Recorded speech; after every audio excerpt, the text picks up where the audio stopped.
Hey everybody, it's Michael Martin. Thanks for being here. So today I want to talk about order execution. I get lots of stuff behind, say, don't mention my name, but I wanted to just tell you about this scenario that happens a lot. And of course, I'm talking about what happens when you're trading 10 or 20 contracts of, a call or a put, and there's a 50-cent spread in the option, and it's time that you want to offset the position. You bought it, now you want to sell it. So you put an order in, like right at the middle of the spread between the bid ask, and it sits there. What do you do? So it's a very interesting question, because the way I look at things is if you're fighting for an extra 10 cents, it might actually cost you more money in getting that fill than just getting out. What do I mean by that? Well, for the options players out there, you know that you're dealing with the volatility and the momentum, right? So that the thing gets to a point where you want to take your profits.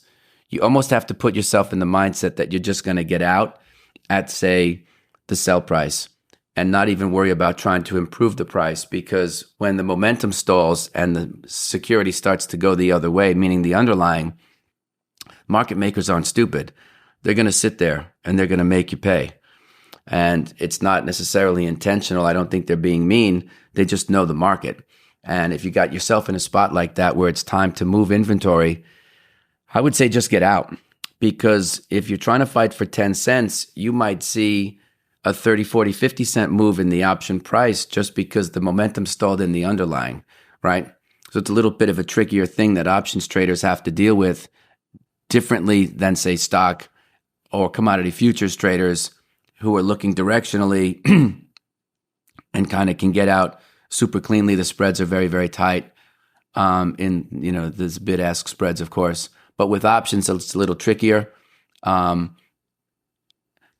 depends on the month if you're going further out in the expiration. So you have all these things that make it not illiquid, but certainly not as liquid as if you were trading the underlying security, for example. So I wouldn't get cute and try to fight over 5 or 10 cents on the trade.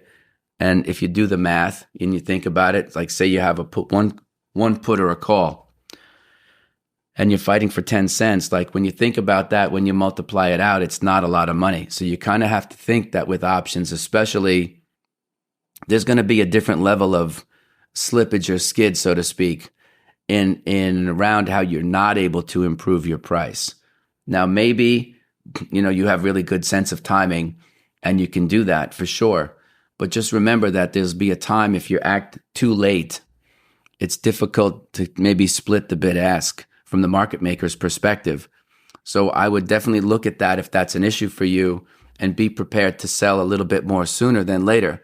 Because once the markets stall, in my experience, the folks who are clearing your trade on the other side, or the market makers, they don't have any incentive to help you improve the price when they know the market's already turned. And that's nothing personal, that's just business, because those market makers are paid out of a bonus, of what they earn, because they're marking things up, marking them down when they move it from inventory. So you can save yourself a lot of aggravation by just understanding the dynamic of how that works. And that if you constantly find yourself in a spot where you're putting in those types of orders and you're not getting filled, your instincts aren't serving you well. You're not getting your orders in soon enough, right? So you have to figure that at the end of the trade, there's going to be a little something that you're going to leave on the table if you don't improve your instincts to get out sooner, right? Because if you wait for the market to turn and then you put that order in and then you expect the market maker to split the bid ask, you might be inviting yourself in for a lot of frustration. And the last thing you want to be doing, let's face it, you don't want to be sitting in a trade for 30, 45 minutes waiting to get a fill, right? Because at that point, when it's time to take the profits, you got to move the inventory.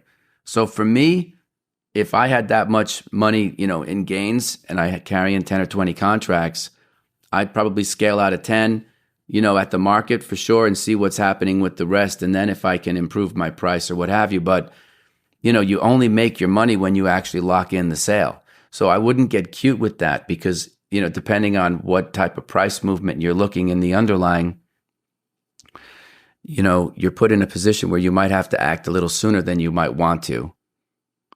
So that comes up a lot for folks, especially in options, because the spreads tend to be they can be wide there, wider than in other instruments. So that's what I'm saying is just be prepared for your order. Maybe sell half up front and then see about improving the rest. Break up the order, see about it that way.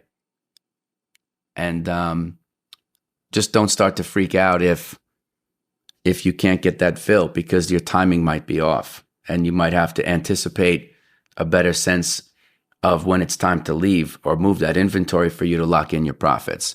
Anyway, appreciate all the feedback on the comments section. Please like and subscribe to the channel. I'll do my best with all the questions and the comments for sure. Thanks for being here, folks. I will see you tomorrow. Okay, everybody, thanks for being here. Please take a minute, like and subscribe to the show. You could also leave a comment. I don't have all the answers, so it's good to get some feedback. Also, if you would like to support the show, check out the links below. You can get the free audiobook of The Inner Voice of Trading, and also information about the course that I teach with Victor Sperandio. Thanks for being here, folks. I'll see you tomorrow.